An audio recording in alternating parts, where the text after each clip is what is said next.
Welcome to Tyrompers No Limit podcast. What is going on, guys? Welcome, ladies and gentlemen, boys and girls, to Tyrompers No Limit podcast. This is episode number 36. And today, guys, we have a very special guest on. This is a woman named Jo. Jo, how do I pronounce your last name so I get this right? Luehmann. Luehmann. Is that right? That's correct. Jo Luehmann. And I'm super grateful for Jo coming on. She had a tweet go mega viral. Maybe not in the best way for her family and things, but we had a chance to connect through that. I think we have differing views on certain things and whatnot, but I think today coming together and showing people that, hey, we can have a mutual respect. I've already had some really good conversations with a lot of people that follow Jo off the platform, which has been great. And I've learned things, and I always try and remain curious and learn through my whole life. So I'm super grateful for Jo to come on today to chat with me and kind of give her side of things too. And this is how we all learn and grow together, I hope, guys. So I'd love to just give the floor to you, Jo, maybe give a quick introduction, tell people who you are, what you're all about. And again, I'm super grateful for you coming on. Thank you. Yeah, thank you so much, Tyler. I really appreciate it. Thank you for having me. And thank you for, I am aware that what I said was very activating. Like the nervous system of a lot of people was very activated, and you regulated it, and you were like, let's just talk. Let's just talk, which is a lot of the work that I actually do.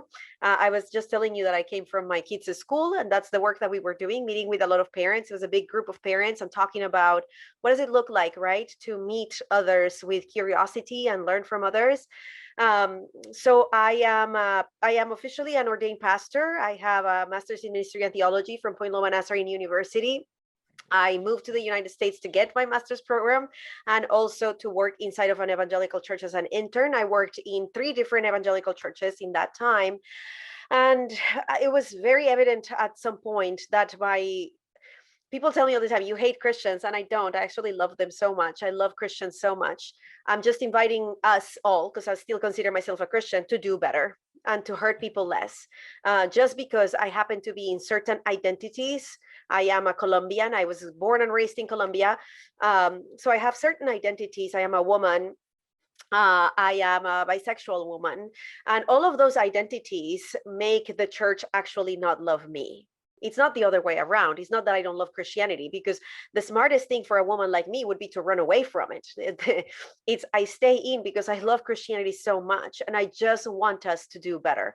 So that's basically the work that I do. I talk to different Christian communities to try to get to a place where Christianity can stop being known by anybody outside of it as an oppressive, harmful place, and instead it can be what we know it is. It can be a liberatory, filled with love kind of religion, faith, whatever people want to call it. So that's the work that I do, and that's the work that I invite people to do with me. People that are like, I have a lot of interfaith conversations too, Muslim, Jewish, especially Jewish people. I love them. And Muslim people too. And we have these very good conversations about what does it look like to move forward as siblings in a way. What does it look like to move forward as cousins, if you must? Respect one another, learn from one another, and continue to hold on to things that perhaps are important for us. Without, I don't ask anybody to edit themselves to be in my presence, and I just ask for the same thing back. Like, don't ask me to edit myself. So yeah, that's a little bit of what I do and who I am. That's awesome. I appreciate you sharing. I know you've shared quite a bit, and I really want to connect with you there too, and say that I really appreciate that perspective. And one of my favorite things about Twitter, to be honest, is it's so cool that now you and I can connect and chat. One of my favorite people off the platform that I probably talk to the most is a Muslim lady who lives in the Middle East, and to get to understand her faith and how similar our faiths and what they mean to us personally has been really eye-opening, and that's helped me learn too. And I think as we journey through life, none of us know a lot. We're all just trying to learn, do the best we can. And so I love that you said, you're going to remain curious as well too. But yeah, I appreciate the intro, and I really appreciate you coming on again, Jo. So I wanted to hop right into it and just say, kind of read the tweet that kind of went crazy viral, and then maybe give you a chance to explain more of your thought process around it. I'm going to say, before I say this too, 1 minute before I saw this tweet, I had my shoes stolen. I walk at the park every day, and I take off my shoes to walk on the flat grass and take off my shirt and get some sun. And when I came back, my shoes were stolen. And then I had like 3 texts from buddies being like, oh man, this Jo person put this out or whatever. And so I said, I'm going to wait about 10 minutes to respond. And then I kind of came at you with more of a like, hey, we probably want the same stuff in life. It'd be great to talk. And I do really appreciate you again, reaching out and kind of building that bridge with me. So I really appreciate it. So here's the tweet. It says, I would rather get an abortion than have a brown child who ends up being adopted by white evangelicals. It is not kindness to children of the global majority to give them to people who traumatize them with self-love and ancestral hatred.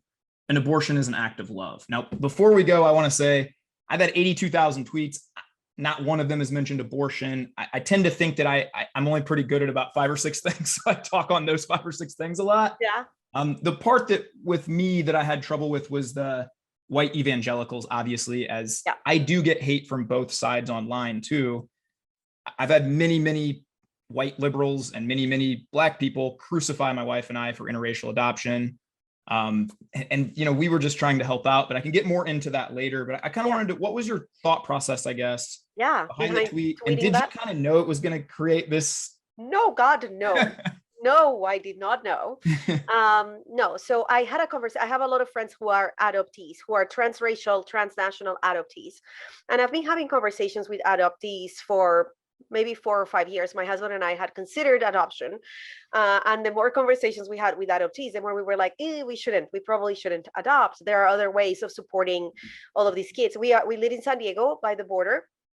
And there are a lot of full-on abandoned children who have no connection to any family, in which case adoption is actually the only alternative for them having a family. But I'm not Mexican, my husband's not Mexican, and most of these children are Mexican. And so we chose to instead support families that are Mexican that could adopt them. And that came from listening to a lot of adoptees. And I was having a conversation with my friend June, who is a transracial adoptee, transnational adoptee from Korea. And we were talking about these things, and I was showering. This is the full-on story. I was showering and thinking about adoption and thinking every time I bring up, we're having conversations about abortion a lot because of because of the law changing, because of Roe v. Wade and the Supreme Court.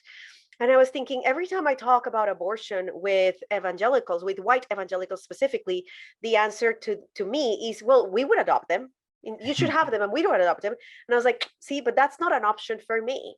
If I am ever in a situation where my only 2 alternatives, which is not the case for me, but the only 2 alternatives for me were getting an abortion or giving my child up to adopt into a white evangelical family, because I'm a Colombian woman, I would rather get an abortion than know that for the rest of my life, my child is going to be in an environment that is void of conversations of race, void of conversations of misogyny, often void of conversations of homophobia, transphobia, queerphobia, void of conversations of the amount of xenophobia that I have experienced inside of the church. This idea that your education is invalid because it was in Colombia, this idea that I was less than, the amount of questions I get in churches that are I had a man, I had been in the United States for 2 weeks maybe, and I was at church and he goes, how did you get here? And I said, I don't understand the question. And he goes, how did you get here from Colombia? And I was like, I flew. Airplanes. I flew into LA. And he goes, no, yeah, but what was it process for in Colombia? What did you have to do? And I was like, I'm so confused right now. I drove to the airport in my mom's car and I flew. And he goes, oh, how far is the airport? How hard was it to get there? And I was like, with traffic, maybe 40 minutes, without traffic, 15. But in his mind, he was thinking that I was going through an entire jungle and fighting things. And he was like, oh, I thought it was so far away. I didn't know you guys had international airports. And what is happening right now? I'm so confused by every question you're asking me. Yep. And I was like, no. Medellin's a pretty big city. One of my best friends lives there currently. Shout out to Brian if he watches this. Yeah, there's a lot of business and a lot of modern stuff that goes on there, right? Yes, a lot. And I'm from Bogota. It's a very large city. It's 8 million people. It's theater and concerts and just normal life. And that's just a small example of a lot of different things that I've heard my whole entire life, and also more so since I moved to the United States, about my Colombianness, and more so, misogyny. And so it wasn't my interest see, my interest was not to defend abortion. I am a married woman. I am not gonna be in a situation in which those are my only options. In fact, I have 4 children, and my 4th pregnancy was an unwanted pregnancy. It was a surprise. I went to the doctor thinking that I was actually sick because I had had a few surgeries, and the doctor said, we can't do all the tests we need to do because you're actually pregnant. And I freaked out. I was like, no. I have 3 small kids. This was not in the plans. This is a lot. It was a lot. It was very emotional for me. And I had to sit with the reality that I couldn't get an abortion because it's not it's I couldn't. It's not okay for me. It's just not okay for me. And I don't judge anybody for whom it's okay, because they are not in my shoes. I'm not in their shoes, so I don't understand. I respect their choice. Yeah. So I think the intent it's was good that to realize that other people come from their lens with their different point of view, that they might have had other, and that's why I always try and come from too, that the reason that you believe the way you do is really because of a lot of these different things that have happened to you up to this point. Well, that's going to change the way you view things. And so you have to respect that always going in. Yeah. It shapes your experiences. And so my point in the tweet was saying that those options are not really there for Black women and brown women, because our children are going to be harmed. Our Black and brown children are going to be harmed in white spaces.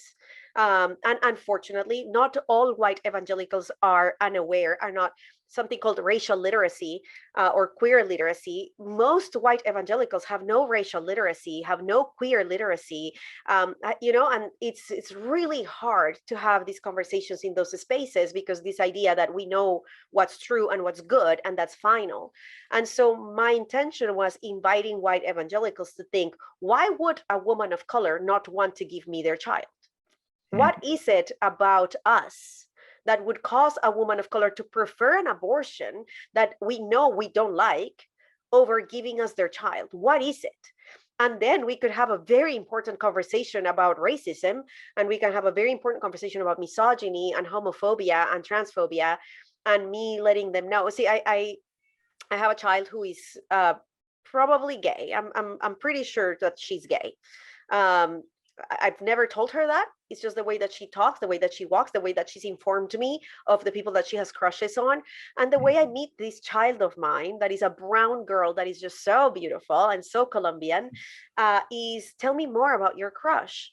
Tell me more about these things. Explain. As I would hope any good parent would do, I mean, that seems pretty reasonable to me, right? Like to not. Yes, except white evangelical spaces are often, the way they meet gay people is absolutely not. That will not be acceptable in this space. That will not. So I never felt safe to share that I was bisexual inside of the church, because if I did, they were not going to let me serve with the youth, which is where I serve the most. They were like, oh, you can't be in the youth because you're bisexual, and therefore it is understood that you are a sexual deviant. And I was like, I'm really actually not. I didn't have sex with my husband until we got married, like after getting married. Our wedding night was super awkward.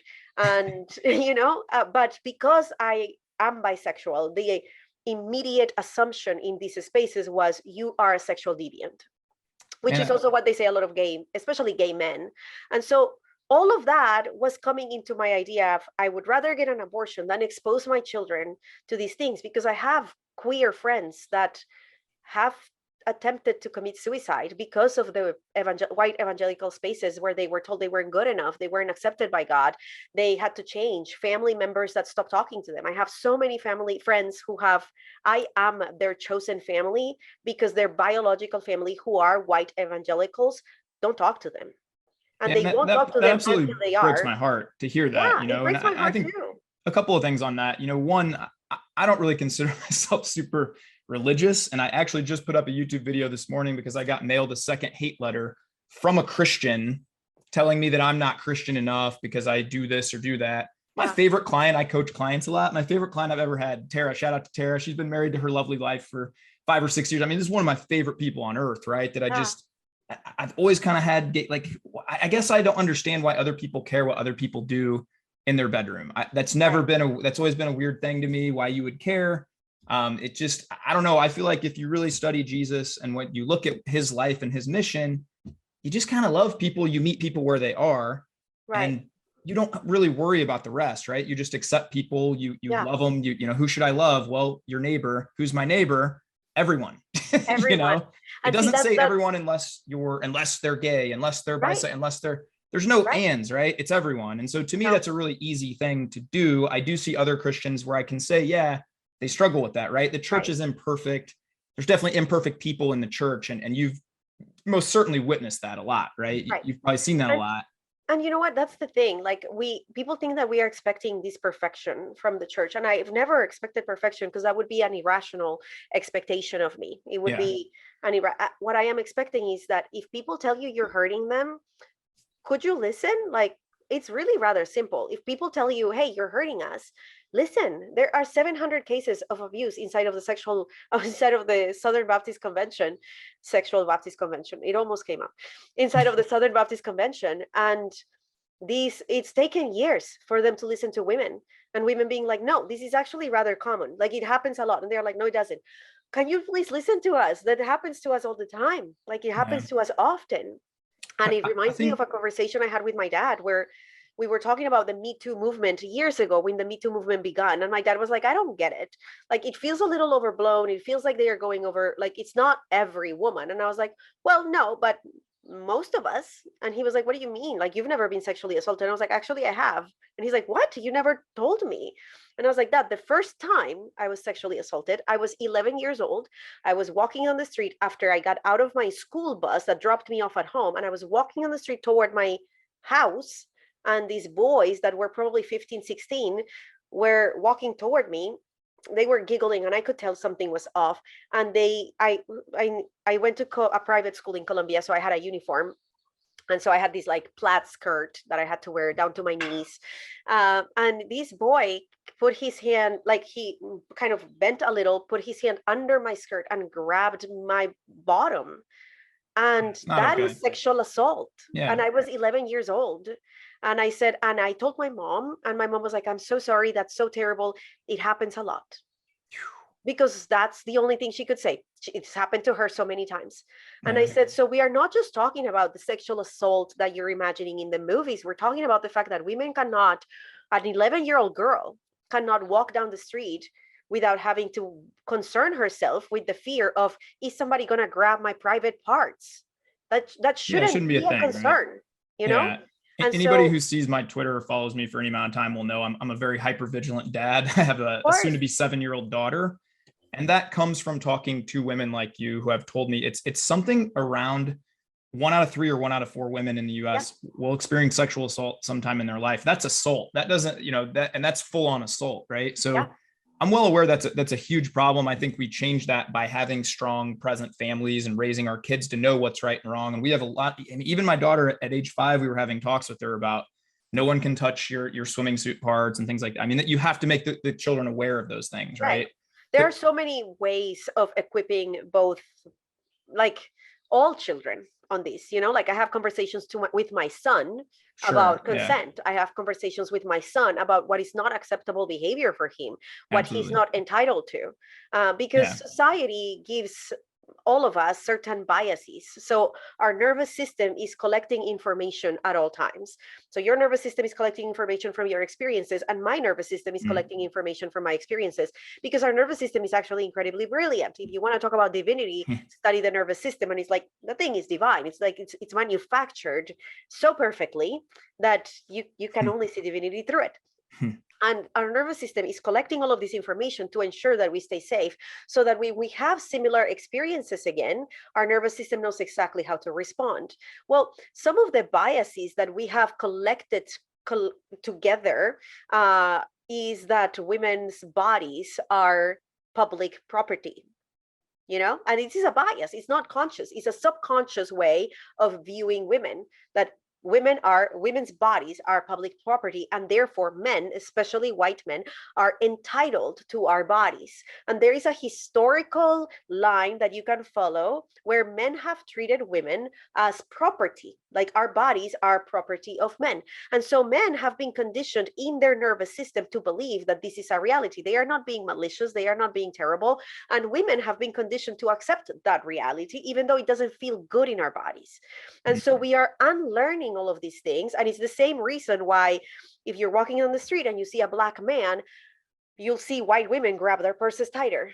It's a nervous system response. They are responding to an indoctrinated belief that comes from their society, because all movies have a black man that is the bad black guy, and superheroes are white men every time, and Until Latinos, Black like Panther. My right, son, and my son wears the Black Panther. love that. Exactly. And that's why Black Panther was so important for so many people, because it was like, oh, now these kids and everybody gets to see these black superheroes, and they get to start changing their nervous system response to people like us. And so people look at me and I say, I'm from Colombia, and it is inevitable that they will think about drugs. It's inevitable. And it's not because they are bad people. I know that. It's because there are biases that have been given to them by society, that we have, like, their nervous system has a response to me as a Colombian.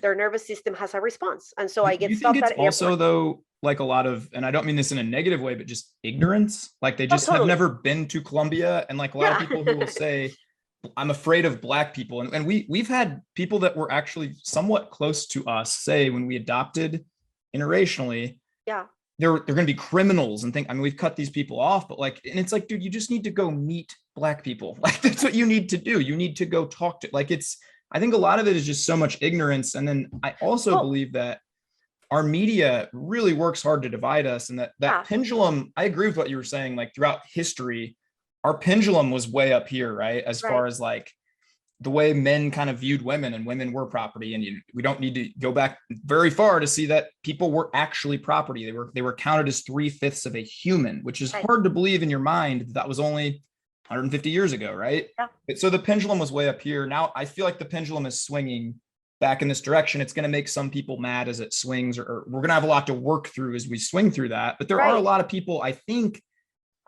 on both sides, and I talk to every day, that really want the same stuff. We really do. We want to build bridges. And like, when we adopted interracially, I would say we did our research. We really did. We wanted to know, hey, I'll be honest, the first time before I had a daughter, I didn't know any of the Disney princesses. I can name all the Disney princesses now, well, before we adopted a black son, I realized I need to reach out to a lot of my black friends and find out about skincare, hair care, what books we should be reading, all these things. Right. And so when you and I were interacting, I had a lot of people come attack me for these things. Well, what I wanted to say was, dude, hop on a call with me. And if you have some valuable stuff to share, please share. I'm open to, like, I don't want to teach my kid.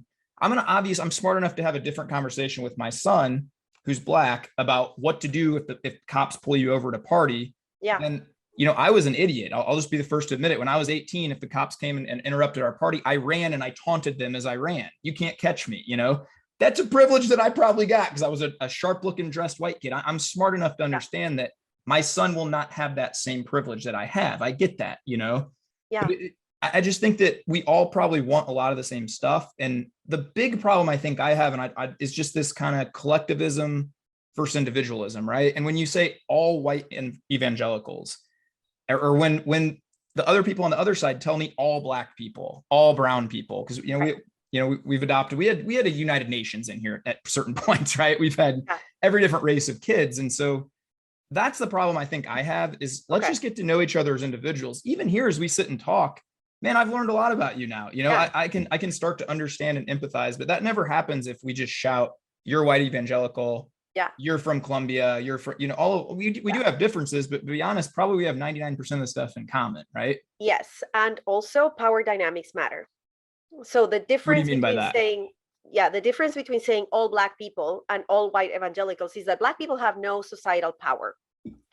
So when we say all black people and we flatten them, like they have been flattened historically, anyways, it's very different than saying all white evangelicals, because white evangelicals have actual political and societal power. Proof of that is Donald Trump. Trump would have. But most of us hate all those political people anyway, and most of the normal people, we want nothing to do with any of that. And that doesn't change the fact that Donald Trump still became president because of white evangelicals, because of white evangelicalism. Donald Trump didn't Barack Obama become president a lot? Like I'll be honest, I've only voted in one election. It was for Barack Obama's first time. I don't really vote that much. It's not really. I'm not political. I don't even feel educated to vote. But didn't white evangelicals vote for Barack Obama at a really high clip too? Not white evangelicals, no. Really? No, that surprises me. No, Christians, sure, but not white evangelicals. White evangelicals have overwhelmingly voted Republican always. Can you clarify for me and maybe anybody listening, because I don't know, what's the difference between Christian and white evangelical then? Oh yeah, I was kind of using it interchangeably, and maybe it's not. No, they are different things. So that's why when people kept saying you're just being racist or you hate Christianity, I was like, I was very specific. I said white evangelicals, not all evangelicals. There are Black evangelicals that are very different than white evangelicals. Very. There is Catholics who are not evangelicals at all. There is, progressive Christians who are not evangelicals at all. There are Episcopalians, not evangelicals. There are Methodists, not evangelicals. There are United Methodists who are very not evangelical. So what makes them a white evangelical then? It's a denomination. It's a denomination. Like white evangelical Christians are, the Southern Baptist Convention is a white evangelical denomination, that defended slavery, for instance. So white evangelicalism is not all of Christianity, is a subset of Christianity that is very, very prevalent in the United States particularly, and is this group of people that believe that Protestantism and their version of Protestantism is the only right Christianity. And so they think Catholics are not real Christians, progressive Christians are not real Christians. They think that, Black evangelicals should do things like they do things. Black evangelicals are very different. And so I was speaking to this subset of Christians that are quite small in a worldwide view, not small in the United States, but quite small in a worldwide view. They are the only religious group in the United States that has political power. The only. There are no other religious group in the United States. Who in power is who would be an example of that in power? And then a second part to that question, do they not allow Black and brown people in their church? Is it like a known thing? They do allow it, but we don't get to be ourselves. They are like, no, you can totally come to our church, but you have to assimilate to their ways. So it's this idea of everyone is welcome, but you have to change. Let me give you an example. I greet people by kissing them on the cheek because that's what Colombians do. Yeah. Not a big deal in Black churches. They are like, yeah, totally, whatever. Give us a hug, give us a kiss, doesn't matter. White evangelical churches, I was sat down with the pastor being told that is inappropriate. Men are really stumbling with that. And I was like, I don't know what I did wrong. That's how you're saying you're not allowed to be yourself, essentially. No, I'm not. And so it's like, I would find a new church for sure. That seems weird to me. That seems so foreign to me, because the couple churches we've gone to, the church we go to now, we have a mission called God Behind Bars. So like in the front row, there's a bunch of dudes with like tats all over and jerseys, and then we got people in nice suits. It's not just what you're wearing, it's how you behave. It's like, you have to do these things. You have to behave this way. You have to give side hugs because otherwise it's inappropriate. You have to, a lot of things are inappropriate that are not culturally inappropriate for the rest of us. And it's just this, you have to, it's called this word assimilate. You have to assimilate into this Christian culture in order to be able to be accepted, even if it goes against your background, your familial culture, when you found this stuff out, did you just leave the church right away, or? The evangelical? No, I stayed in for 10 years. See, I think I would just leave, because could I be honest, when I was dating, it's not that simple. I grew up Catholic. Yeah. And when I was first dating my wife, she was still going to Catholic church quite a bit, and I was going to Christian church. And so every other week we would go to each other's church, because I'll be honest, I think church is a building. It's really what's in your heart, And so, but one time I went up to take communion, and the guy asked me, "Are you Catholic?" And I was like, "Oh, bro, like me and Jesus, we're cool. Me and you were cool." And he told me, "If you're not Catholic, you're not allowed to do this. Right. And you're not allowed to do that." And at that point, I just told my now wife, then, girl I was dating, I was like, well, if they're not going to accept me, I'm just going to go somewhere else where they will, because I don't want to be an outsider in this place. But see, that was not them not accepting you. That was them telling you, we have some boundaries in this community, and to be able to get communion in this community, you have to be Catholic. That's an acceptable boundary. I can handle that boundary. I'm not talking about boundaries. I'm talking about my culture. I was told that I had to repent from anything that I have indigenous ancestors. My grandpa's an indigenous man. I had to repent from indigenous spirituality because it was demonic. Indigenous spirituality for my grandpa was being connected to the earth. And when you said that you take your shoes off to put your feet on the earth, my grandpa would make us do that every morning. I love that. When we were visiting the farm, he had a farm, and he would be like, in the morning, all of the grandkids would take our shoes off and we would stand on the ground, and he would say, we're going to wake up with the land. That was his indigenous spirituality. There's nothing demonic about that. But just because they heard indigenous, it was like demonic. That's what I had to deal with. And that causes in your nervous system, that causes self-hatred.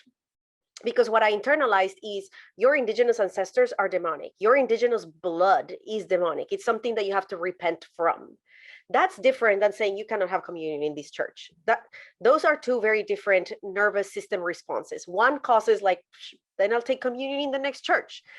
The other causes, oh, there is something inherently broken and wrong with me and my ancestors that I cannot fix, that I cannot make better. Did you then, throughout this process, have you been able to heal from that and realize that there is nothing wrong with that? That's BS, and like that's one person's view that's wrong? I mean, it's not one person's. Unfortunately, it's a very large, like we're talking Hillsong size. You know, Hillsong churches did that to me. Hillsong is like it's huge. Is that the Stephen Furtick church? Conglomerate. I'm sorry. Is that the one that Stephen Furtick preaches at? No, that's Celebration or something like that. Okay. No, Hillsong is Brian Houston, and this church is massive. But churches like Stephen Furtick's are the same way. Where is this idea that only we have this right God, and this right God and the way in which we interpret that God is the only right way of living, and that leaves minority groups out. That tells us the way that you practice your religion is wrong, the way that you exist is wrong, the way that your communities have experienced divinity is wrong. And that is called cultural trauma. It's cultural trauma to do that to you.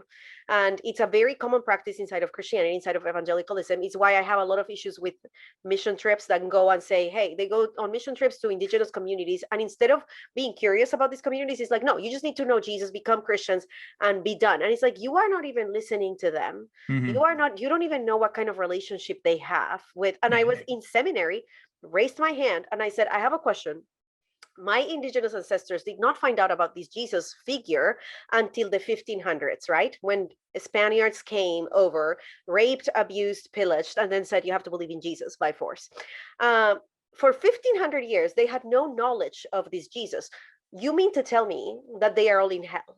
And they said, well, not necessarily, because it says in the Bible that even the rocks will cry out. And I was like, okay, in that case, why do we evangelize?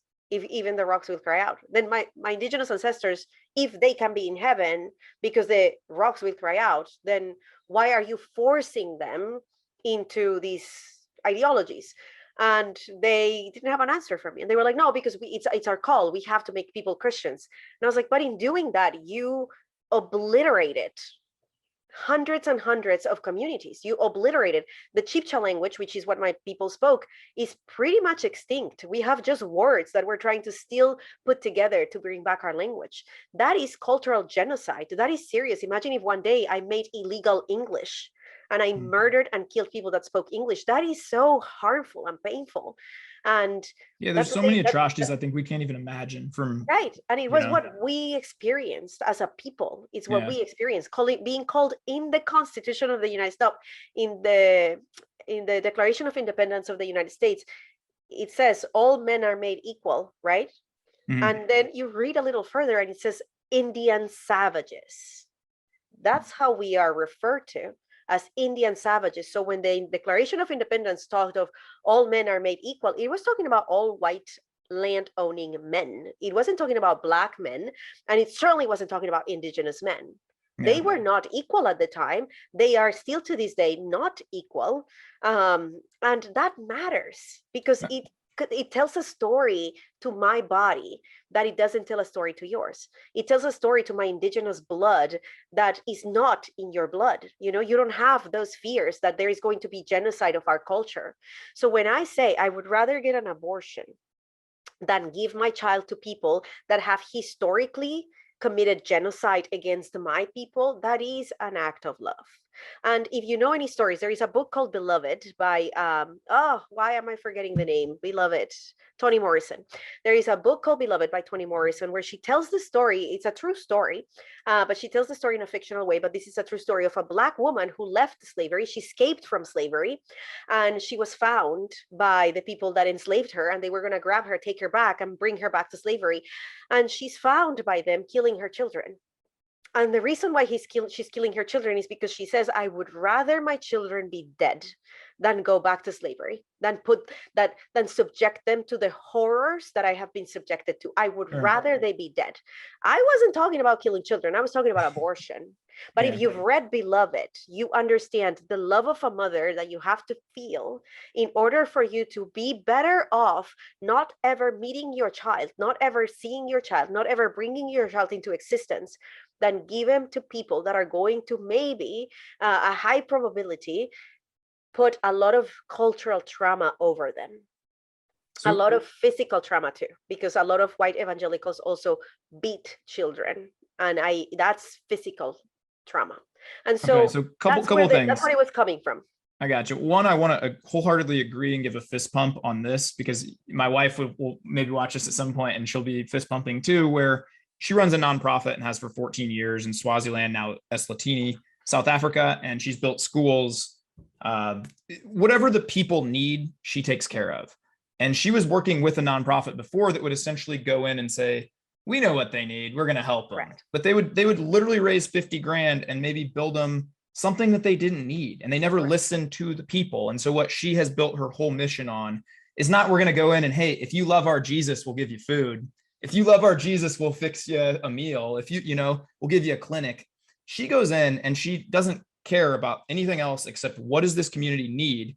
And that's how we're going to show Jesus, And I love that approach of it. And I think we can all be better people if we kind of approach it that way. Hey, let's meet people where they're at. Let's try and help. It's funny because the first time I went over there, I went with a very arrogant mindset of, this is 7-8 years ago, I'm going to go help them. Those kids taught me more about life than I could ever teach them. And I remember on night one, bawling, sobbing, and just writing down. I didn't even know what it was like to live. I hadn't had this perspective of really being in a third world country and seeing kids, what I would say with nothing, be the most joyful, happy kids in the world when I was miserable and had everything, and they taught me about life. And each time I've been back, I've hoped to be able to give to them, but they have given me more, and so I really agree with that point and everything you said. And I do think that's a very big mistake that a lot of Christians will make, is if you love Jesus, we will give you this. Yeah, that's coercive. And very clearly, when you study Jesus, there's a reason why, when you look at who did he introduce himself first to? Do you remember? The woman at the well. Right. And it gets more complex than that. Jesus was a Jewish man who never converted anybody to Christianity. Christianity didn't exist. He never converted anybody to Christianity, and he never converted anybody to Judaism. He was talking to people and saying, hey, heaven is possible. For everybody. Heaven is possible. And he fed people, and he met people in the margins, and he talked to people in the margins. And to the powerful, he said, whoever is without sin, go ahead and throw the first stone. But there was no these coercive, be like me. It was more let's think differently together. Yes, I would agree with that very much. And the first person he announced himself to was the woman at the well, who was an outcast from society. She had been divorced and cheated on her husband, and at that time people would not look her in the eye. She was an outcast. If she went to the market, literally men would not look her in the eye, or they could be in trouble for it. That's how much of an outcast she was. And that's the first person that he performed a miracle on and said, I'm going to start my ministry with this person. So to me, the arrogance of some people to come in and think I'm going to change you, and if you change, you'll be lucky enough to get into what I got, that just seems so backwards. And again, I think, I love Jesus a lot. One of the wisest men I've ever talked to is a guy who's probably one of my first mentors, Eddie Lowen. I'm going to have him on here at some point. But, when I ask him a lot of hard questions, he tells me I don't know. I'm still working through. I'm trying to learn. I'm trying to, and I think if we all kind of approach it with that mindset, instead of I have all the answers, and if you change to be like me, you'll be better. Right. I just think that's a dangerous spot to be in. Yeah. The other point I did want to bring up though is, when we go back to, again, saying all, like that's where it scares me a lot to say all. And I see a lot of people from both sides, each group, it's all the Republicans' fault. It's all the Democrats' fault. It's all the immigrants' fault. It's all the elite's fault. Most of us do want the same thing. And I think when you do use wording like all, it's really scary, because again, if you were to hang out with my family, or I hope after talking to me for a while, am I a white evangelical? I don't know. Like, after even hearing you describe it, I go to a Christian church. It's probably 50-50 on white people versus non-white people. Maybe we're the minority slightly. I'm not sure. We have a white preacher, but we have black preachers come in often. I don't really know. Maybe I am a white evangelical, but Literally why we decided to do foster care was my wife sat me down and said, how can we best change the world? We've been given a lot and we want to help kids. That was literally our whole desire. And I love that, and I'm so glad that you were able to do that. But this is just like with men. If 1 out of 4 women experience sexual assault, is it fair to say all men? Yes, because I don't know which men. Yeah, I would disagree with you. If I'm walking down the street and a group of men are coming my way, I don't know which one of them. I really genuinely don't know which one of them. So I say men, and because then again, power dynamics matter. They have power. So instead of getting defensive about that, they can say, I am committed to being the one man that doesn't. I am committed. And because you are protecting an identity, you are protecting, like, I'm one of the good men. I don't care. I'm protecting my well-being. Like, I am like, I don't know if you're a good man or not. I don't know. And it is safer for me in the world to walk around thinking that any man can probably hurt me until they prove to me that that's not the case. Because I'm protecting my well-being. But then if we flipped that can be dangerous as well, because like the point you gave earlier about if you see a black guy walking towards you, you're probably more likely to be scared. Well, power dynamics matter. That's your point on that. Okay. Yes. So I'll need time black men don't have power. They don't. And again, I have to ask myself, am I feeling uneasy because these black men are coming toward me? The probabilities of a black man causing harm to me, no, that even though they are fully aware of how the law is against them, how the law will treat them more harshly, which is a documented reality. I'm not making that up. Like, well, sure. It's documented. Black men get harsher sentences. They are they are in prison for many more times than white men. There's also a lot of societal norms that have led to that over time that I hope that we're starting to unwind, right? And I have to wonder, am I nervous about this black man because of societal biases, or because I really am nervous about this black man? And funnily enough, I have a lot of friends who are black, and my black male friends are like, no, be scared of all men. Like, we're fine being thrown into that, and know that when you are in a room. I was just in a gathering where I was speaking at in Portland, Oregon. And during this gathering, it was a black woman and I, and we were talking, and there was a white man sitting in the middle of the room who was visibly getting angry at everything that we were saying. You can feel when somebody's he was getting red, he was fidgety, and I've been in enough of these rooms to know that when white men get like that, they get violent. And so I could see him get physically uncomfortable. And I have a white friend who is 6'6", and he's a good friend of mine. He's a pastor, lovely, beautiful man. And he got up and he stood against the wall right by me. He did nothing else. He just stood against the wall right by me. And this other man who was in the middle of the room, visibly upset about the conversations we were having about conversations about white supremacy. You could feel his body change, because there was a white man that was standing right next to me.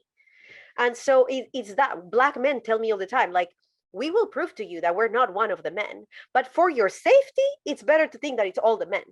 It's better for your safety. And then we'll prove to you that you can trust us. And I say that I'm a brown woman who says that to black people all the time. I've heard black people say, we cannot trust Latinos. We cannot trust Latinos. I don't get offended. I get it. Latinos have systemically hurt black people historically. Our countries are deeply racist, deeply racist. Or show me how many of our countries have black presidents, in spite of the reality that we have large black populations. And so when they tell me, I don't trust you, I say, of course you don't. There is a history. Your nervous system is telling you, you can't trust me because there is a history of abuse that has taken place, and I will earn your trust. And even if for the rest of our lives, you keep saying Latinos hurt us, I will continue to earn your trust. And you will look at me and say, you know, we're not talking about you. And I will know that. And I won't get offended because my reputation is not more important than their well-being. So when I say white evangelicals in general, I mean that. And I hope to meet the Tylers. I do. I hope to meet the Tylers that prove me wrong. And I have to say, but not you, Tyler. I'm not talking about you. But all of the rest of them, yes, I am. I don't know them. I don't know anything about them. And everything I've experienced from them has been abuse and negative and painful and hard. And it pushed me to the border of depression, toward where I tried to commit suicide so many times because of the white evangelical church. That's what the white evangelical church did to me as a Colombian. So I don't know if you're one of them or not, but if you identify as a white evangelical, my nervous system is going to be on high alert with you. And then you invite me to a podcast and we have a conversation and you tell me these are actually my beliefs. And I can say, oh, when I speak of all white evangelicals, I am excluding Tyler in my head. Not Tyler, not his wife, but everybody else. Yes, absolutely. Until they prove me wrong. You'd like my wife. She's a better person than I am. I learn from her all the time. So if you ever get a chance to speak with her, you'll like her more than me. I promise. I look forward to meeting her one day, and her kids, who I'm sure are lovely. So I think that's a great point, that we all see things through our lens and what you've experienced. And truly, I that breaks my heart. You have no idea how much that breaks my heart. Just again, when I hear of people using their power, whether it's to abuse minorities, children, it's just wrong. And it goes back to our world is broken, and I hate it. I guess I'll need, me and my wife have like deep talks a lot, and I always tell her, I'll be back in a couple days. Let me process, because I'll need to process a lot of this stuff. I'm not the kind of person to just be that guy. I am leaning in, if you guys are watching this on YouTube, but it's because I can't hear well. We tried to play with the audio before, and so I do feel myself leaning in, but it's not in a weird way. I'm just trying to hear well. But I guess that makes sense when you say that a little bit, that I'm going to assume that way until people prove me otherwise. I guess it just sets a dangerous precedent if we're all kind of assuming that way. Man, that's not a great world to live in. You know that, well, that's the world that we live in. That's the world that I've been living in my whole life. I am not given the benefit of the doubt anywhere. I have had airport security ask me for an X-ray of my stomach because they think I'm carrying drugs. That's happened to me many times. You just laugh? Like, does part of you just laugh and be like, you're an idiot? No, I am petrified, and I say, yes, absolutely. I cannot deny it. I have to say yes, or they won't let me on the airplane. That has been my life. When people said, oh, 9/11, everybody had to start taking their shoes off at airplanes, I was like, nope, not for me, not Colombians. We've been taking our shoes off always. My shoes were asked to be taken off at every airport my whole entire life. And one of my good friends, and he opened my eyes quite a bit over the years. I used to play in basketball tournaments with him and whatnot. And he's a great guy, super smart. And owns a really nice house in a really nice neighborhood, to put it this way. And he's a black guy. And he told me a while back, he was taking a walk in his neighborhood and had the cops called on him. They pulled him over because he's like, dude, see that house two doors down? That's my house, bro. Like, that's where I live. So they sometimes don't believe. Ignorant to a lot of these things, but I do feel like and I hope I can say this right. The hard part for me then is if we all kind of stay in our shell and we assume that of other people, then all these white people are going to assume that my buddy is just there to rob them because he hasn't proven himself. And then we're all going to assume. So easy. It's so easy to prove yourself. Every time you're held accountable, be like, oh, I can listen. Because see, white men have been conditioned to receive the benefit of the doubt always. So let me give you an example. I'm married to a man who's white, 6'2", football player. He played for University of Washington, like the all-American white man that everybody loves. He started traveling with me. And he noticed, he's like, everywhere we go, I'm celebrated. People are like, we're so happy that you're here. They don't know me. I could be a murderer. I could be a terrible human. They don't know that. But I am given the benefit of the doubt. I am treated like, it's so good to have you here, and we'll accommodate for you. And we're so happy that you're here. We've gone to different countries in the world, and all of these countries treat him that way. And he's like, I've never seen anybody in the United States or elsewhere celebrate your presence. You are met with suspicion everywhere we go. It's like, why is she here? What kind of person is she? Can we trust her? Can we not? So that suspicion that you speak of, you've not really had to deal with that societally, like systemically. You have not, maybe with individuals for sure, but not only one time. I was the only white kid in a basketball tournament in Gus Macker tournament in a 3-on-3, and I was referred to as the mother effing white kid who all he can do is shoot. That was the only time I've experienced any form of prejudice. And they were right. I couldn't jump very high. All I could do was shoot.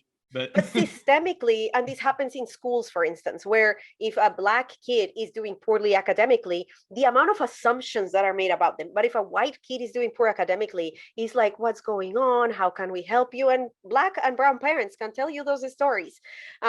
So what I'm not saying you should not meet anybody with curiosity. I'm saying when I say all white evangelicals, when white evangelicals have been, if you think of white evangelicals, the people make in their brain, their assumption is good.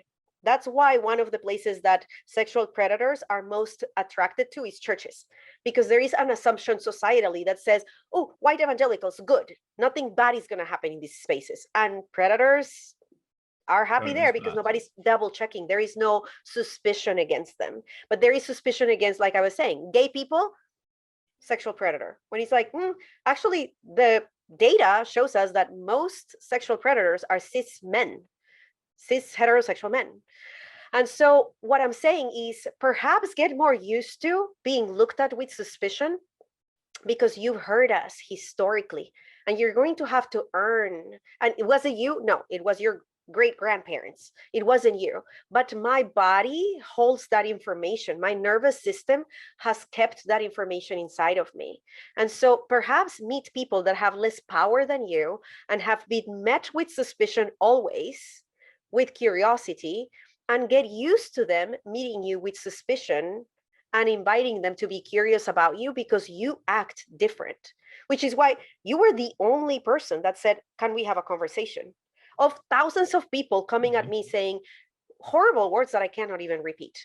Yeah, it broke my heart to see that. You're going to hold your dead baby's body in your hands because of this tweet.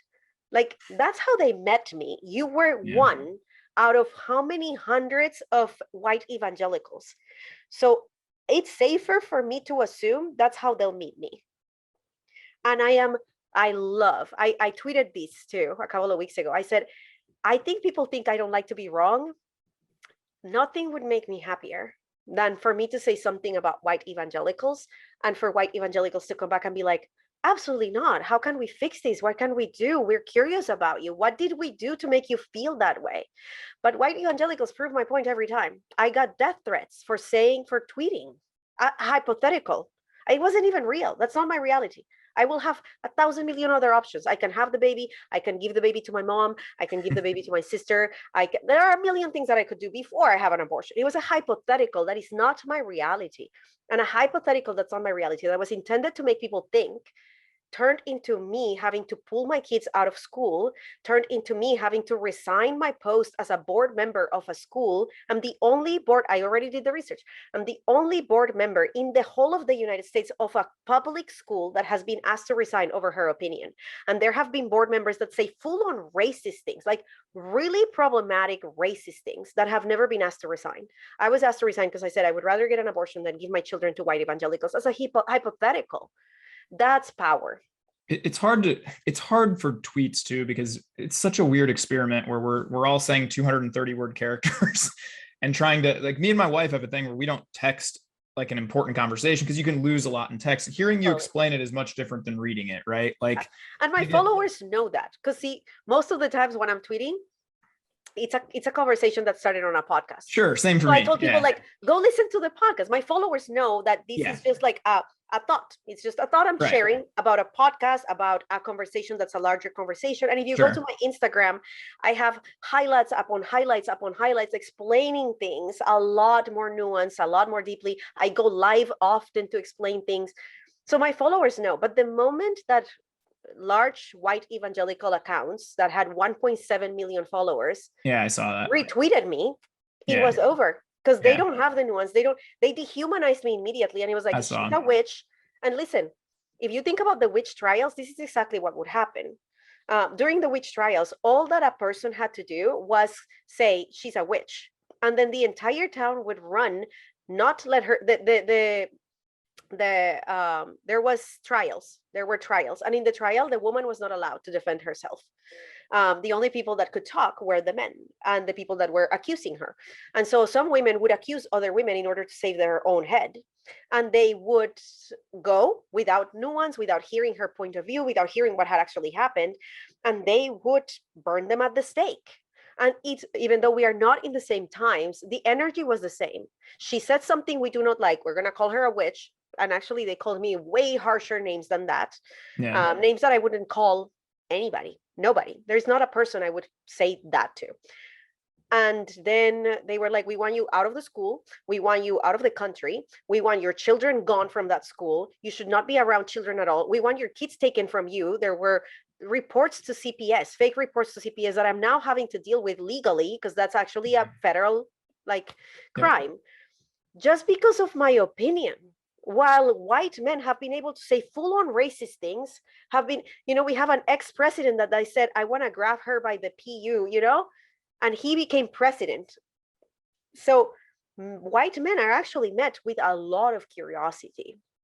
I will say, my wife and I have had CPS allegations against us too for having transracial adoption kids, and we've experienced a few of those things too. It broke my heart, and I think that's why I responded. I hate when people cancel people. I wanted to get to understand it and know why, and perhaps grow from it. And even in my response, one of the things I said was, we don't see color in my, I'm going to love my kid based on the color. And I obviously mean that. I'm going to love black kids, brown kids, white kids, yellow kids, whatever. But I didn't mean it. And I would change the wording on that, is what I would say, as to, because people explained it to you. Yeah, right. And let me explain why that's not the best wording. Exactly. Right. So I want to learn and grow through that. And I think it's foolish for anybody to just say right away, cancel, kill, take the, it's just silly off of a 200-word tweet, right? Like we should. And let me share with you. I told you I was earlier today in a meeting with my school, with the kids at school, because this is who I am and this is what we do. A lot of white evangelical parents were very upset with what I said, very upset. So I told the school, I'll resign. I understand that there is actual safety concerns, and if I resign, we'll probably minimize those safety concerns. The school did not want to accept my resignation, but white evangelical parents wanted me gone from the school. So I told the school, the best thing to handle this is to bring us all in a room. Yeah, I agree with that. We're going to, I'm a member of this community as much as they are a member of this community. Yeah. So we're going to have to flesh these out, because they cannot. Have you had some very good experiences with some of those people? But you know why? Because the school created a space where they said, we need you to talk to her. We need you to listen to her. We are behind her. So the school made the parents see she's not crazy. She's been working in this school. I've been working for the school for free, volunteering for years. I've been doing this work with them for years. And so they said, we need you to listen to her, because you actually don't know her and you're just judging her based on a tweet that you don't like. And I was able to sit down and have these really good conversations with some parents. Some parents are still mad at me and they don't want to listen, which is fine. I respect that. Like, it's totally cool, but I'm not leaving. There's 7 billion people. We probably aren't all going to get along all the time, right? But I had some good, really deep conversations with a lot of parents. And we sat down and said, when was the time that you were treated as another? And how have that, or when was the time that you saw somebody be treated as another? And how did that experience shape you? How, because that's trauma. And my husband, who's a white man sitting there, said, I remember being at a white evangelical church. We were applying for a job, and they said they wouldn't give me the job because I was a woman. I was a woman who was a pastor. And he said, I had never experienced that. There is not one place in the whole entire world where I am told I don't get to do the job because I am a man. That doesn't exist. And you are a woman with a master's degree who can read Hebrew and Koine Greek, being told you cannot be a pastor. That was weird to me. And he said, but I didn't know because I'm a man. I don't experience that. Right. And so having these conversations at the school has made us strong. Like, the school went through a lot of trauma. We have SDPD sitting in front of the school at all times. And this is so beautiful because we've been able to meet as a community. We've had 2 meetings in 3 weeks, and we've met and we've had conversations, and we actually scheduled monthly conversations for all of next year, where we're going to continue to explore, hey, we have a very large immigrant population in this school. 63% of our school is people of color, which is larger than most schools in the United States. And we said, we're going to have these very uncomfortable conversations together because our kids go to the same school, and we're going to have a good relationship. And one of the parents on the board that actually loves me and we have a good relationship, he voted for Trump. And he knows I don't like that. And I know, we know each other. And he lives in this part of town that has a drive-in theater. And I called him and I said, hey, tomorrow we're going to go to your part of town to go to the drive-in theater with our kids. Do you guys going to meet us there? We'll bring the popcorn, you bring the water or whatever. And we did. And this family that supports Trump and that has learned to listen to me, we went to the movies together because their kids and my kids go to school together and are friends. Amazing. And so the adults are going to have to figure it out. Yeah. And that's what we need as a society. Yes. I mean, we shouldn't all like think because a person voted this way. And I think that's a big problem is we think if you voted for Trump, you hate black, brown people. Maybe you just liked his policy on oil and you own an oil company, or maybe I don't know. I follow zero. I'll make myself look real dumb real fast if I start talking about politics. I don't know anything about it, but I do think, again, it goes back to if you lump people in a group and you assume certain things, we're going to have problems. We need to have these talks. And I'll be fully honest with you. If I get a choice between befriending a Trump supporter and not befriending, I will not, because there are a lot of things that I'm like, we're going to have a lot of conflict and I don't want to navigate it. It's conflict that I don't have the time, bandwidth, or energy to navigate, because you're going to have to explain to me how you're okay with him calling people like me rapists just because we are immigrants from the global South. I'm not cool with that. However, if you and I are already in a community, we both have our children at the school, I'll do anything to meet you there because my kids are more important. You know, there are 7 billion people. I don't have to be friends with Trump supporters. Well, I think that we are already in a community together and our kids are friends. I need to grow up. I need to mature. I need to be the adult, and we're going to have to become friends for my kids. So it depends on, like it depends on situations, and it's okay. Like it's totally okay. And there are people that I know intentionally say, I don't want to be friends with you. I hate everything that you have to say. And I'll say, totally respect that. It's really nice to meet you. Bye. Like totally fine with that. You got to use the block button in real life, not just on Twitter sometimes, right? And I'm like, I'm totally fine with that. If you don't want to be in relationship with me, I respect that. We don't have to be. But if we are already in a community, especially when my children are involved, then you and I are going to have to figure it out, because my kids matter that much to me, that I'm willing to put aside my preference to ensure that they are the safest possible. And so that's why the school, that's why when they started pulling the school into it, I was like, you started messing with my kids. This is not cool. And you're proving to me again why I wouldn't want you around mine. You know, and Tyler, I'm telling you, thank you for being the exception, but you are the exception. I don't know that I'm the exception, to be honest. And maybe that's just from my lens, because And I read actually some literature, and I've seen some people with transracial adoption that have had horrible stories, absolutely horrible, like to the point where they were bleaching their skin because they felt like their parents didn't want them to be black, and just terrible, terrible things. Right. I do think sometimes, and I don't know if this is the case, but I do think sometimes it's like the airplane crash analogy. Like every single day we have a billion flights, but if we have one wreck, oh my gosh, like everybody's hyper focused on that. And like me and my wife have probably a dozen or more friends from childhood that were adopted as minorities into white families or vice versa. And you don't hear from them because they just had a great childhood. They love their parents. They're not going to write a book about it. Right.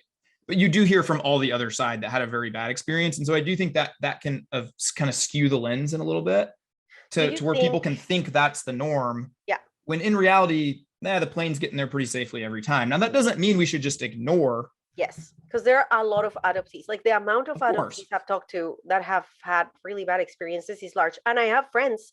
I have a friend, she's Indian, and she was adopted into a white evangelical family. And she was like, amazing parents, love my parents, adore my parents. I love them. And both things can coexist. I grieve losing my Indian heritage.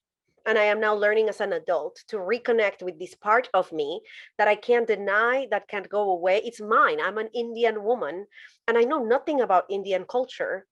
And I grieve that. That's painful for me. And my parents were awesome. Yeah. And now we are like, they are flying to India and they are paying for the parents are like, we didn't even think of all of that. Let us pay for the flight. How can we help you connect with that? But there was a trauma there for her. There was a painful thing for her, and her parents were amazing. Like those realities can coexist. You can be an amazing parent and your children are going to have some racial trauma. They are, just because of the world we live in. I think the first thing we did was get DNA tests and find out their exact heritage and try and promote that, and then reach out to even neighbors on our block. And we realized that there might come a point in my son's life where he might feel more comfortable talking to our neighbor who we've built a great relationship with them and their kids, as opposed to me. I'm okay with that. Like they won't be able to understand something different than I would. That's, but I guess my big thing was, and I wanted to come full circle to just ask you, because I didn't really know, but do you, would you be okay then, I guess, with saying like, look, I'll just give you a couple statistics, and this terrified me and my wife when we saw it, but well over half the kids in care here in Clark County in Nevada are minority. 80% of the parents signing up to adopt are white. Now, for whatever reason that is, we could probably really get into that. And I would love to work with anybody who would maybe help get more minorities to adopt. And that would be amazing, right? But like one of the first questions they asked us, and I'll never forget this, was what kids do you not want to adopt? Like, do you not want boys? Do you not want black kids? Do you not want brown? And my wife and I were just like, dude, that seems really kind of racist to say. Like, we love everybody, man. We got friends of, I got gay friends. I got friends of all different races, kinds. I love people. I always kind of have. Give us all the kids, you know? Yeah.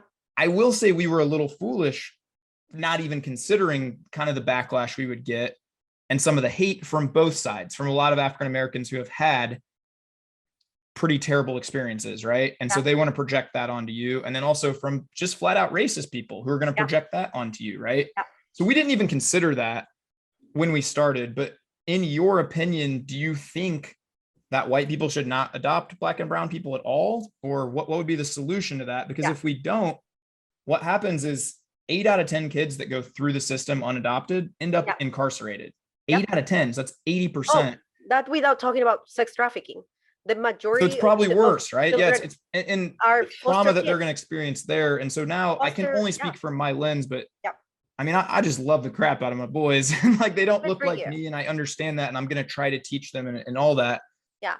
But I think we give them a much better chance at living a great life than if they stayed in the system, right? So that was my question to you. And what do you feel like should be done then? Yeah. Okay, so the system right now is larger than just the foster care system. The foster care system is racist. CPS is racist. I have friends that are social workers, and I had a friend that is a social worker, Black woman, and she said, I've seen social workers that see Latinas that are talking to their kids in Spanish, and they are assumed bad moms. I would believe that. We hate CPS, dude. You would like my wife a lot. The way we resigned from CPS was really, we just hate that whole system. It's terrible. The system is larger, right? So we have to fix the system at large, because the amount of Black families that want to keep their children but don't have the resources to be able to keep them is very big. So there would be less children in foster care if we actually gave accessibility to Black families to have the resources that they need. Right now, that's not the reality. So right now, we need people like you to say, I'll take the children, hoping for, every time we hope for reintegration, right? Yeah. But if and we did reunite 5 children back home. Right. And not only that, So my wife helped get jobs for other, like she helped them network. All of that. We tried to help all that we could. All of that is the first thing. Like, we are going to be white people that are coming to say, how can we support? How can we help these families to get reunited? When that is absolutely impossible, because we live in a system that is so broken, then yes, adopt them. Like, what else are you going to do? But white evangelicals, by large, do not adopt. Like, they are not the biggest group that adopt, which is, who is? Again, it's usually like white people, but not necessarily white evangelicals. And white people, because financially they are able to also, and they are more easily accepted into the system as foster care parents than us. I guess we're different. We have friends in foster care that we've met, and we meet at parks and stuff, that I would say we're the minority. And we have gay friends that have adopted. We have, gay people adopt a lot. Who's adopted. Right. People so are people yes, you are correct. You are the minority in the foster care world. But that's the work, right? Understanding that there is a bigger picture, and that if we fix the system and if we gave families all of the resources that they need, they would keep their children. They would. So my wife actually said not that long ago, and I agreed with her, is, they give you like a very small stipend when you're fostering. Why not just give the families that need help that same stipend to get them on their feet? Because there was a couple instances where, we're getting a few $100s a month or whatnot, but we knew we were donating it back in a lot of causes just to the system before we really realized how terrible the system was. And then we started giving to private charities that would help and things like that. But we did realize that a couple of them, especially with COVID, when we were helping, they were just out of job. They just didn't have work. They were trying, but they just, and so we took a couple kids that just need a safe place for a few months while mom and dad could get on their feet. But how traumatizing is that to the kids then, who Very. now have to be uprooted from mom and dad for a few months? And Right. mom and dad, how traumatizing is that for them? Why not just help them for a Yeah. few months? It And you didn't know make what? sense to us. So I can understand that. The majority, like the biggest group of women that get to be stay-at-home moms are white women, because of financial privilege. And most of us don't get that privilege. And so if we don't work, then our kids don't eat. But if the government were to subsidize during COVID, during hard times, then we would get to keep our kids, you know? And so there are many ways of actually ensuring that these kids have the best chance at staying with their family if we create the environment for these families to be the best possible that they can be. They want to keep their children. We all want to keep our children, but it gets to a place where we can't. Now, if people are dealing with drug addictions or Yeah, all you of see that, that. hey, Right? let's help them with their drug addiction. Let's do everything that we can to help them navigate that, because drug addiction is just a coping mechanism for a lot of trauma. So let's help them navigate their trauma differently. Let's give them better access to different coping mechanisms. And if reunification is possible, great. And if not, it's great. But if you think about it, international adoption is not that at all. I don't know International anything about adoption, that, to be perfectly right? honest. International adoption is very akin to human trafficking, very too much, where kids are taken from their families being told that, hey, we're going to take them to America and it's going to be temporary, they're going to get a better life, and families agree and sign papers in English without knowing what these families are signing, trusting these white people that come and tell them that it's good. They sign, they take their kids, and they never bring them back. That, and money is exchanged, and the person that gets the money is not the biological family. The person that gets the money is the agency. I mean, if And that's really that, happening, that should be criminalized. it And that's is. crazy. It's becoming criminal. That's why there are entire countries that have closed adoptions internationally. I know Ethiopia closed it because they were like, you're Swaziland, where my trafficking our wife was children. from, where my wife volunteers, there's no adoptions there. We've had many couples approach us with, "Would you take my child?" It's not legal there. No, Um, because I they were didn't really know trafficking the children. reason, but Yeah, it's there is a lot of human trafficking that takes place. And if you read about the Korean boom of adoptions, there was a lot of coercive, there were a lot of lies that were told to these families. And so all of that is the history of international adoption, when instead we could partner with a lot of these families and say, hey, we'll send you money every month so that you can keep your kids, so that you can actually do the things that you need to do. Don't give us your kids, keep them, stay in their countries, stay in their cultures. And what you need is resources. We can offer the resources, but there is a level of saviorism in saying, oh, I'll just take your kids, because yeah. you cannot take a picture with the resources you're sending. So Yeah, I do want to make one point that you said that white people, I do think it's actually Indian Americans now that have the highest income level, and it's not even close over white people. I think it's like 2 to 1. Yeah. But I do think, I don't know, going back to that white savior thing, because we've been called that before, and by a lot of Black people will come in and say, you stole our kids. To that point, anybody who's watching this who might think that, I do just want to really urge that, hey, we went into this to just help. I think there are a lot of people who do go in to just help. Now, I'm sure, like everything, there's really bad politicians. Actually, I won't use, there's really bad politicians, but there's really good doctors. There's some bad doctors. There's some good and bad in everything, right? But I think that all of our friends that we know at least went into this just to help. We were really happy to reunite kids to really good homes, and became, my wife still texts with some of them that we helped reunite. And it was just an amazing thing. They just needed a helping hand for a little bit. Yeah. We all need a helping hand. Yeah. I come from a loving home with 2 parents, grandparents across the street. Many points in my life, I needed help, so to be able to provide that help was a blessing to us, and cool. But the 2 boys we adopted, by no means did we steal, or, I mean, it was multiple attempts to contact every family member. Offer you some feedback in regards to that? Yeah. When Black families come to you and tell you stole our kids, that is not even personal, Tyler. That is ancestral pain, because their children, Black children, were removed from their moms as soon as they could walk to take them to a different plantation to work at plantations as enslaved children. So there is ancestral trauma that Black people are carrying when they see white families with Black kids. So what could I do then to help or to say? So yeah, so you can say it's better to meet them with a lot of empathy and say, I can absolutely see why you would feel that way. I can absolutely see why you're saying that to me. May I share our story of how we ended up with our kids? Because it was not, I hear you, I am aware. I know that there is so much history of white families stealing Black and brown children, literally stealing them. And may I offer to you our story? Would you be willing? And if they say no, it's like, oh, okay, cool. But you met and it's chances are they won't say no. If you meet them with, I hear you. I understand what you're saying. I know it's coming from a very deep place of pain where you have seen this historically happen over and over and over again. And may I share with you the story that we have and how much we've studied and how much we've learned and how much we're trying. And would you be willing to be in community with my boys because they need Black community?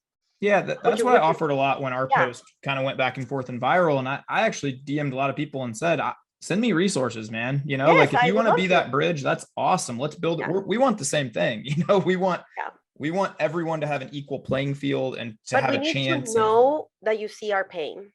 That's a good spot. I appreciate that feedback. We need to know that you see our pain. Black people need to know that you say, I know you're not saying this because you're bad or because you hate me or because you're biased or because you're saying this because there is an ancestral pain that you're carrying with you that is warranted, that is fair.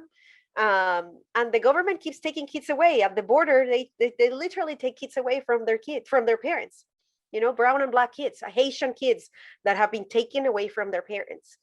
And that's pain that we carry, fear that we carry. And you can empathetically say, I see your pain and I see your fear. And I want to assure you that's not what's happening here.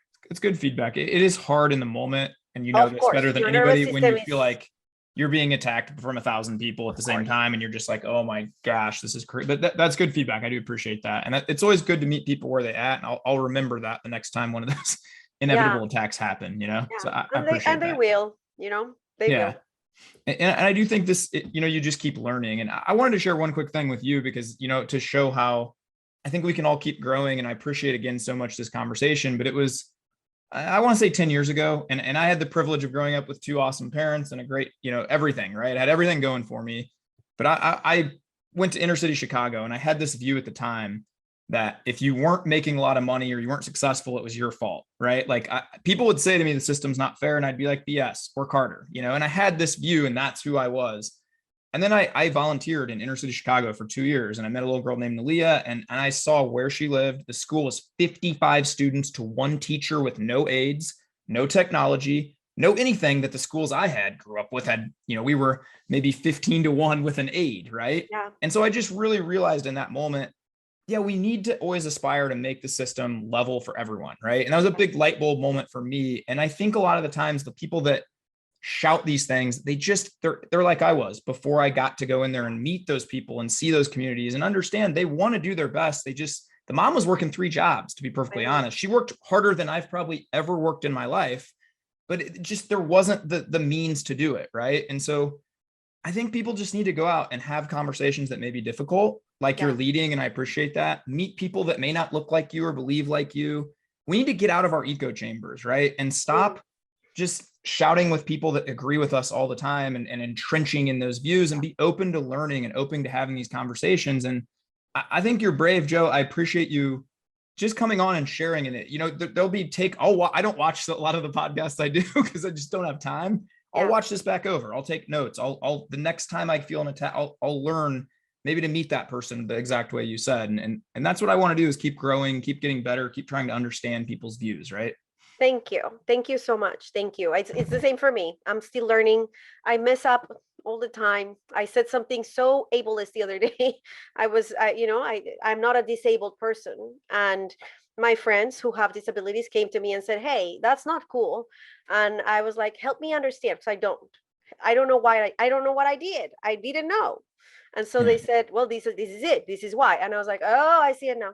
And I was better. I'm better for it. And so disabled communities are safer around me because I was able to listen. So Thank you for what you do. Thank you for inviting me over. And thank you for, in my world, being the exception in this specific instance. You were the exception, and I appreciate that. I appreciate you coming on. I have one last question. If you had it to do over again, would you still make the same tweet? Is it worth it? Or is it like, oh my gosh? I would. You would? 100%. I would. The things that have come out of it, the community engagement that in my personal life here in San Diego, the community engagement, the community conversations we've had, the growth as a community we've had because of the tweet, the amplification of adoptee voices. A lot of adoptees started getting a lot of followers really quick. All of that makes it well worth it. Yeah, that's cool. One of my favorite Bible verses is what the enemy intended for harm, God will use for good. So maybe this is all coming to good. But I do want to thank you from the bottom of my heart, Joe. And I'll tell you, this is an open invite. If you guys are ever in the Vegas area, now that you know I'm a decent guy, I can probably introduce you to some other decent people. We can have a play date at the park, and you know, I bet all our kids would get along. Absolutely, they would, no doubt. Do you have anything else you'd like to say to anybody who'd be listening? No, that's it. Thank you for having me, and thank you for regulating your nervous system long enough to listen. I try. You know what I mean? It's like sometimes you do feel, and I will admit, when I first saw your tweet, your first response is always going to be that. Defense or fight or flight. But I've learned, being married now for 8 years, and to have a successful marriage, you need to think before you speak a lot. So I think that helps quite a bit. But I do appreciate you coming on, sharing your perspective. I hope anybody listening to this will at the very least see that, you know, me and Joe may not, well, I don't vote, but we probably don't vote alike, or we might not have every belief alike, right? But I can understand you better. I hope maybe you can understand where I'm coming from. We want a lot of the same stuff. And I think that's what the world needs more of, you know? I agree. Well, you go have the best day of your life, and anybody out there listening, go be kind to others, be kind to yourself, bless up. That's how we change the world. Thank you guys for listening. This has been Tyrompers No Limit podcast, episode 36. Thank you so much, Joe. Go have the greatest day.